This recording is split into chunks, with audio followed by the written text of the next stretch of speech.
Boss, good afternoon. Kamusta ba no hilot ni Ka Roger? Gumaan. Nawala yung mga sakit sa ano. Medyo may ibang pakiramdam pagkatapos. Oo, laking. Talaga yung kakahiginhawa. Parang bagong panganak ko. Tunog-tunog nga eh. Mga ilang lagot ko Parang kanina.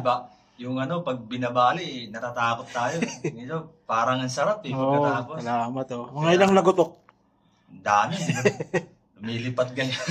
Ayos na eh. Oo. Kaya yung mga tropa, Yan, invite mo sila dito. mga nakakanlaro sa basketball, mga laro Yun. ng may naman na nanggaling na dito. Na sulit talaga, kaya paano din kayo dito. Condition na. Sa 100% talaga pa-condition. Sa Sige. yung lagutok talaga sarap eh. Sarap na sa ginhawa. Parang nawalan ka ng, parang may nakakaroon ka kayo ng bag kanina. Ngayon nawala na eh. Oo, salamat. Sige. Kaya solid. Sige boss, Sarap, God bless. sarap. Salamat, Thank you, salamat. thank Thank you. Yes.